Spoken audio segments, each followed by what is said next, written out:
День добрый, wszystkim! У нас сегодня весь день шел дождь.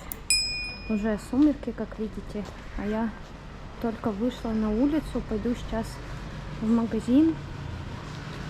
Рассказываю новости наши. Мы с Яськой уснули под кондиционером.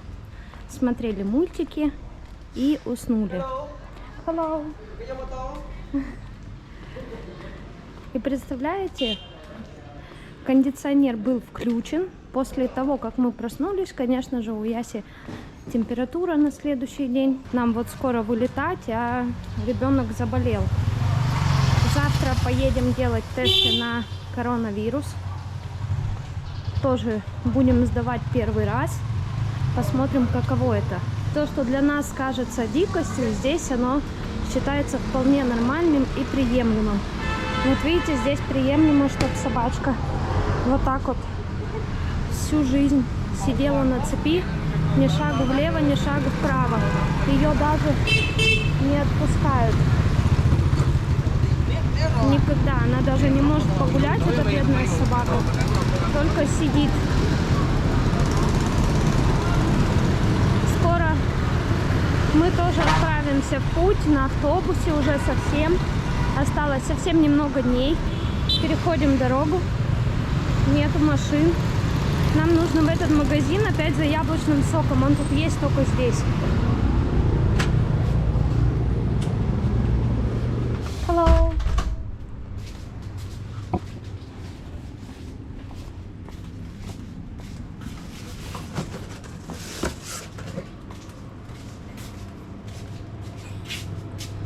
Вот он, сок у нас. Сейчас посмотрим, есть яблочный, нет.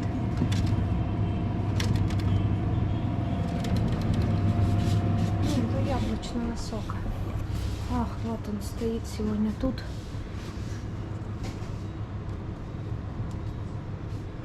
Взяли. Тут чипсы, они сделаны из, знаете, не из картошки, а из кукурузного крахмала. Не очень вкусно.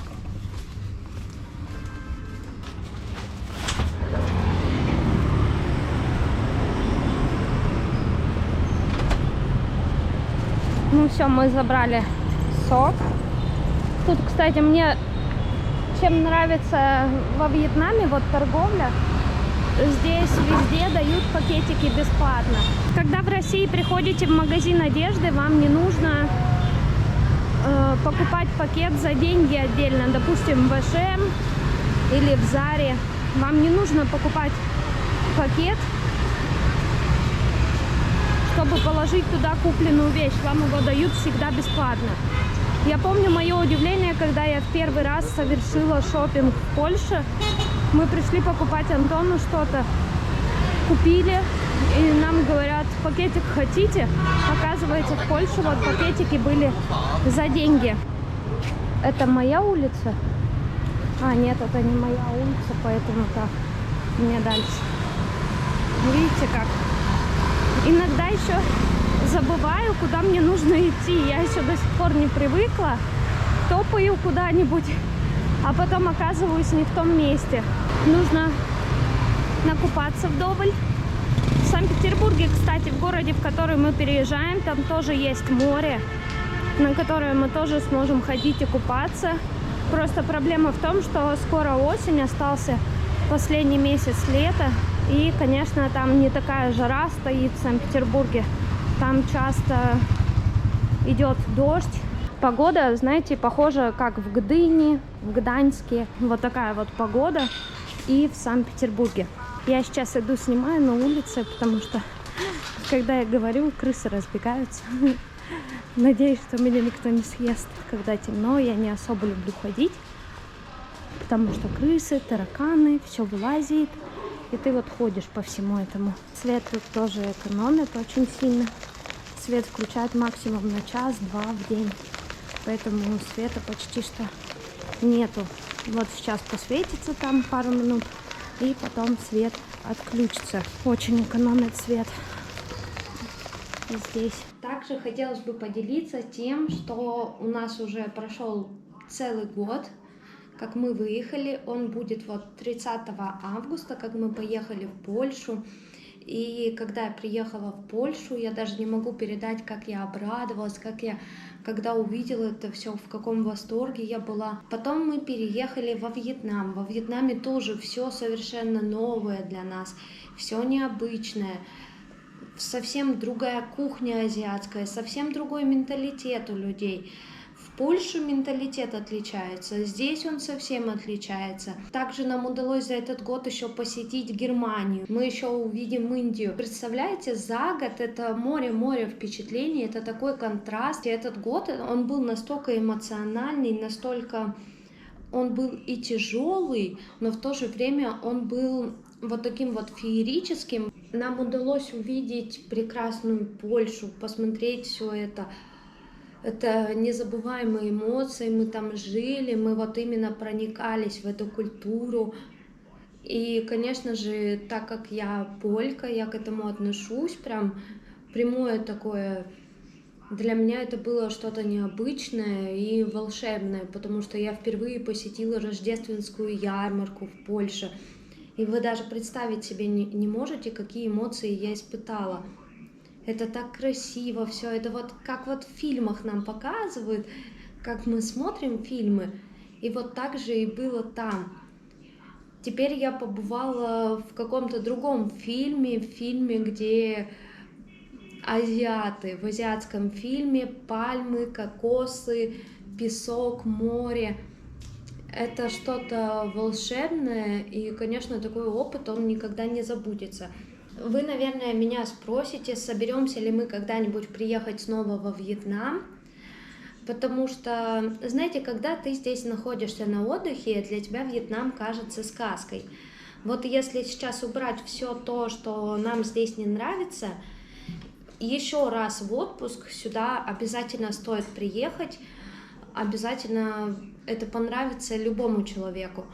Но когда ты здесь собираешься жить на постоянной основе, думаю, это понравится не всем, потому что и правда это совсем другой климат, нам климат вообще не подошел, мы постоянно жили с кондиционерами, мы его вообще никогда не выключали, только когда уходили из дома. Также это совсем другая кухня. Кухня это для меня было на самом деле испытанием. Я всегда думала, что азиатская кухня, она для меня прям очень-очень подходит, но я поняла, что вот вьетнамская, потому что в Азии там тоже разные страны, и в разных странах свои кухни. Вот вьетнамская кухня мне вообще не подошла. Мне не нравятся эти вкусы. Здесь еще обязательно во все блюда добавляют такую приправу. В Польше кнор называется, а в России есть такая приправа, она называется галина бланка, что ли. В общем, усилитель вкуса такой, и вот его везде добавляют. Есть это совершенно невозможно. Я не знаю, я не привыкла к такой кухне. Я думаю, что в будущем когда-нибудь мы бы захотели обязательно приехать во Вьетнам, но уже как туристы на недельку, на две. Еще нам удалось побывать несколько часов в Германии. Пока мы ехали на автобусе, мы довольно-таки проехали длинную дорогу по Германии. И я все это время смотрела в окно, наблюдала, какая же Германия. Честно, я не ощутила особо разницы с Польшей именно в плане природы. Природа, она одинакова, только в Польше, я уже говорила, что Польша, она очень развита в плане сельского хозяйства. То в Германии поля не были так сильно засеяны, как они засеяны в Польше. В Германии, когда ехали по трассе, тоже было довольно чисто.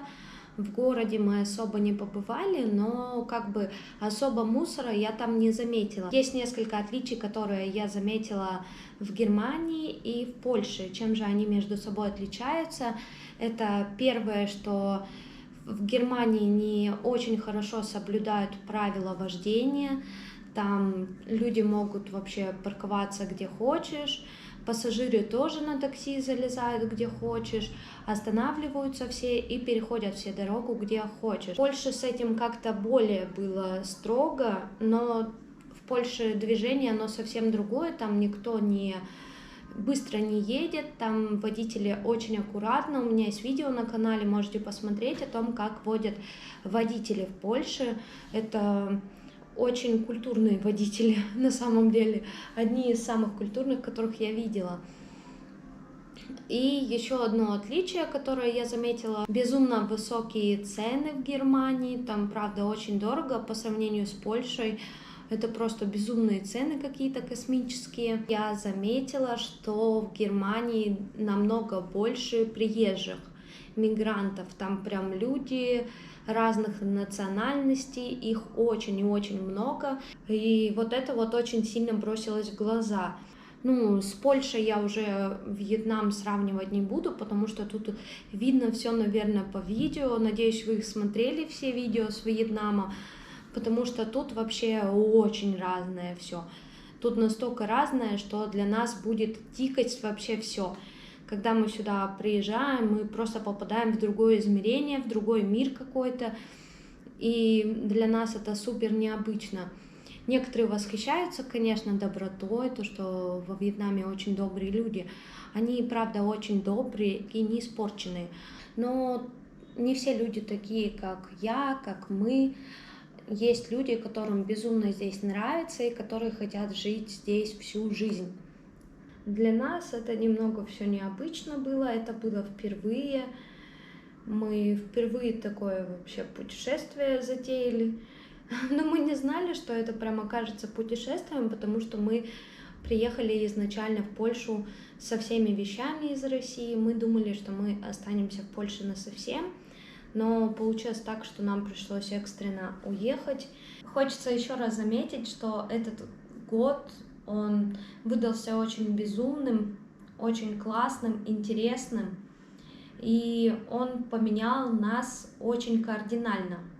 То есть мы изменились, мы стали совсем другими. Этот год он нас сделал старше лет на 5, наверное.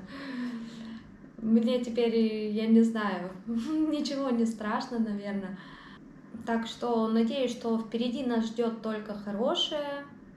Вы оставайтесь на канале, подписывайтесь, чтобы следить за мной, чтобы знать, как я справляюсь со всем этим, потому что, думаю, это будет безумно весело. Ставьте ваши лайки. Всем пока-пока и до видения!